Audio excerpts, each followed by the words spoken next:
exactly what the Upside app does. Actual cash back from every one of those purchases.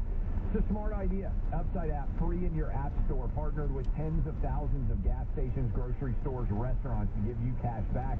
When you buy from them, it all happens in the app. You get started by downloading the free Upside app. Go do that today. Upside app.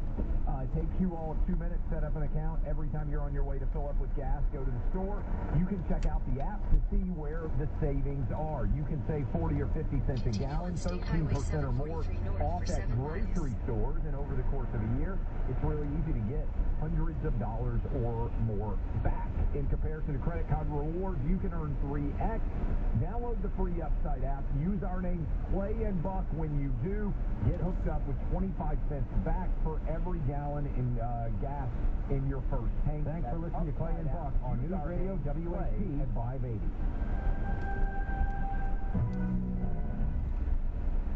Why so glum, Shane? Well, Doug, I just hired an awful roofer. They always showed us late, didn't communicate, and left a big mess. Plus, I think my new roof is leaky. You should have called Joyland Roofing.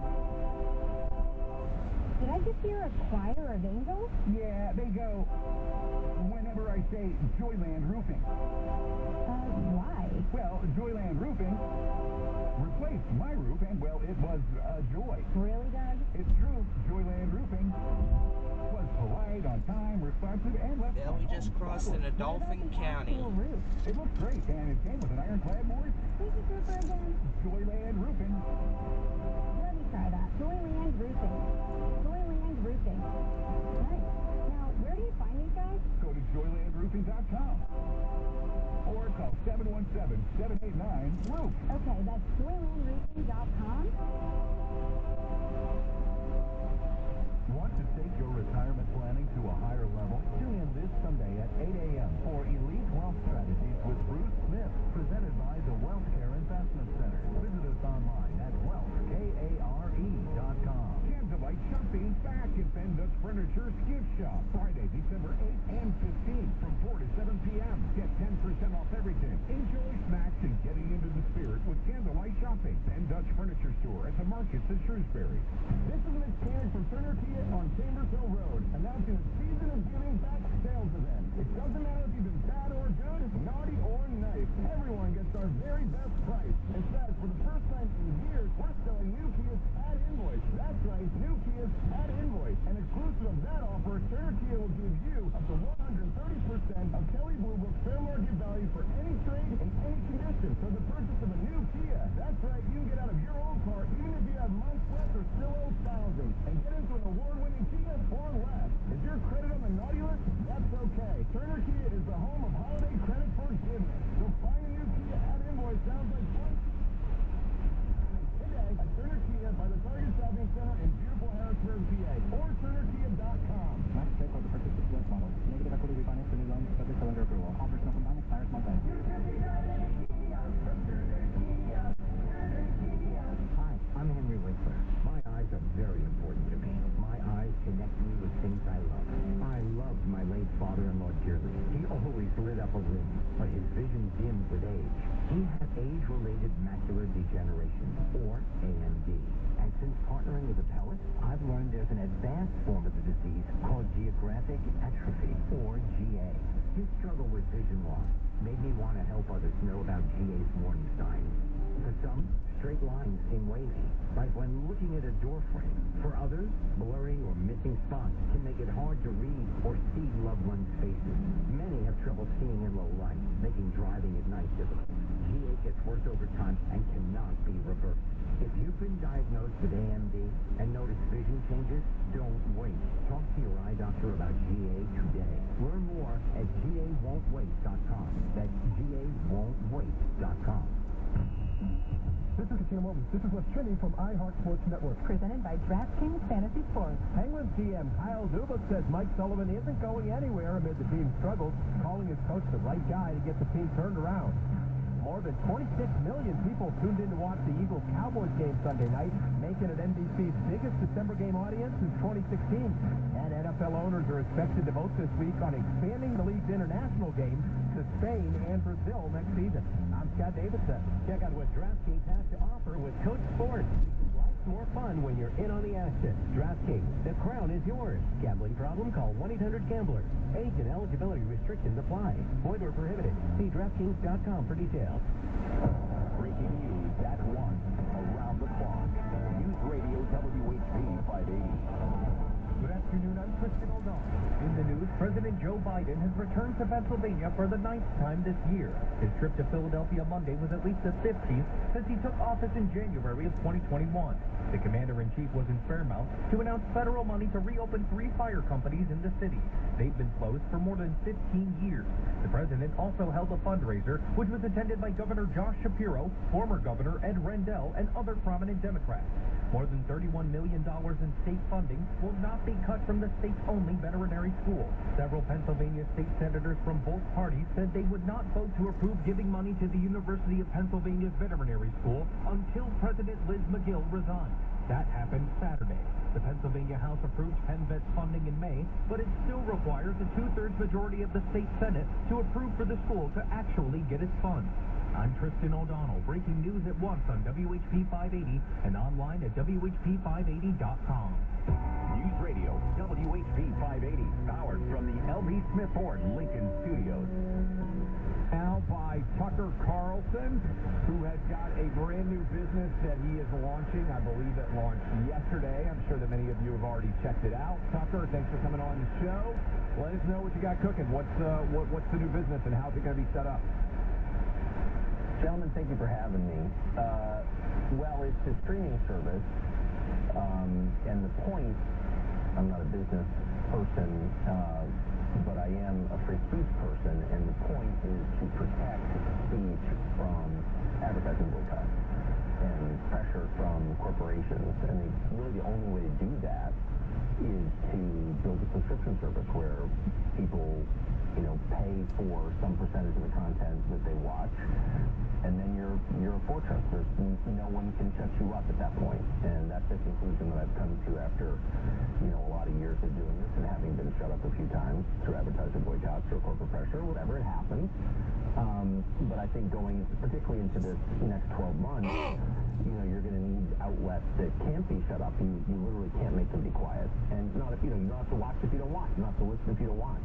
But if you do want information that's honest and that's not being controlled or edited by people with interests they're not disclosing, it's really important to have that, especially in an election year. So that's what we're building.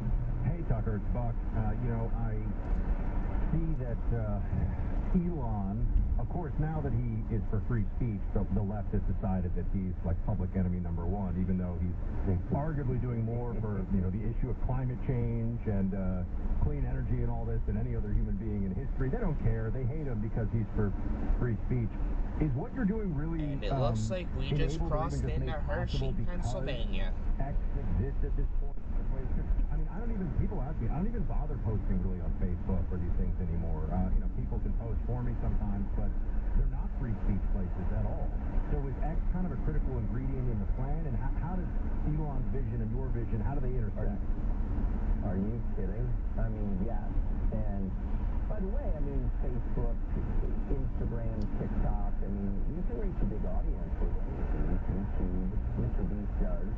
Mr. Beast is the biggest creator on YouTube, and he is because he never crosses any lines. I'm not attacking the guy. He does something very different, but no one with political views are out of sync with the, 2-3% of the population whose views are imposed on the rest of us. No one on any of those platforms telling the truth, period. So it's not, you're right, it's not even worth it. X is the only big media platform in the world that has free speech. There's only one left. And that's because of Elon, whatever you think of him. And he was, after my kids was the first person to call me after our show got canceled. And, he didn't offer me money or to hire me, but he just said, I want you to know that we have this platform, our commitment to free speech is real, and invite you on. And we took him up on it, just as anyone else could. We didn't get a special deal. And I've been grateful for it ever since. We've made precisely zero money, but I don't really care. there's a lot going on, and I wanted to continue to talk about it and to, interview people and go around the world and talk to people saying interesting things and record interesting developments. And I can't stand the idea of being silenced. I don't think any American should stand for that. I mean, it's actually, I try not to work myself into a frenzy, but it's pretty unbelievable that everybody I know in this country, all born here, all Americans by birth, committed to staying here, they can't have a conversation. You're afraid to talk to people about controversial, quote, controversial things over your phone because you know it's being monitored or could be. Even with the phone in the room, you know they can use it to listen to you. Who's they? The government. And not just our government, other governments. So the whole thing is like so crazy. It's gotten so North Korean where everybody is afraid to think that anything I can do, and my staff from Fox, I mean, we brought most of our staff with us, and I'm grateful for that, very grateful for that, but anything we can do to add, to a conversation that's real, that's not defined by lying, we're going to do, and that's what we're doing. We're talking to Tucker Carlson. I know you have already been asked about this, but let me just make my pitch here. If Trump came to me and he said, Clay, I want you to tell me who I should pick as vice president, my answer is you. And my answer is you because I think you can communicate what Trump is often trying to say and sometimes getting attacked and not being able to be the best defender of his perspective. And that's not a shot at Trump. It's just more of a compliment for you. I think you would be the most effective vice president that he could possibly pick. And I told him this. You heard it. I said it on the radio directly to him. He responded, said he was going to consider you. So if Trump really came to you, Tucker, and if he said, I think that in order to win and run the best version of a campaign in 2024, you are my guy, are you really telling me you would say, can't do it? Well, I'll just say three things. One, the only reason I'm being asked about it at all is because you brought it up. You're welcome. You're welcome. I love pointing that out to people, by the way. They're like, what do you think about Tucker for VP? And I'm like, well, we kind of started that whole thing, so I think, But by the way, before you finish your answer, you can come back to your three-parter here. Melania, to be fair, Axios had a report, which I'm sure you saw, where Melania Trump said it should be Tucker. Now, whether that's true or not, Trump does listen to his wife. I think, and I said this on the show earlier this week, I think he blamed her for his endorsement of Dr. Oz, which is very funny. So in the event it didn't go well, he might blame her if you were the pick. But how would you respond? Trump says, I need you. You're my guy. We're going to win. Otherwise, I'm concerned nobody else can do what you can do. You would respond how? Well, I would just say first that only proves that Melania listens to your show, which is pretty flattering, I think. So, second, I would say I am in sync with Donald Trump's big ideas. I definitely was not in sync with some of his staff choices at all, but the ideas that he ran on, have a secure border, a trade policy that helps your own country, maybe fight fewer pointless wars, right? I mean, it's not complicated. That's an extremely moderate, sensible, middle-of-the-road, non-ideological platform, and the only reason that most people don't recognize that is because of the torrents of propaganda that have distorted it. And so I think if you say those things slowly, calmly, this is your captain speaking voice that people can hear, it's hard to believe that anybody could be opposed to that. Fight fewer pointless wars? Like, what is the point of NATO? Or just, we can have discussions about these things, but I think common sense will prevail if we do it in a calm way. That's my personal view. As for my role in that, I'm pretty happy with what I'm doing. I can't imagine being in politics, honestly. I don't like the people in politics. I like Trump. I think he's hilarious. He's fun to be with. He actually cares about the country and cares about people. That's real. I've seen it. But, most people in politics, and particularly the consultant class, I've spent my whole life around them, covering campaigns and living in Washington. And nobody's ever been to my house for dinner. I invite the homeless to my house for dinner. Everyone can come to my house for dinner except political people. They just can't because they're too fake. And I just can't deal with that. So the idea of being around fake people, even for a meal, much less a career, is horrifying to me. So, I don't know. I guess I would assess it if that incredibly unlikely thing happened to me and I felt like there was something I could contribute. And the last thing I'll say is, I don't like people who seek power.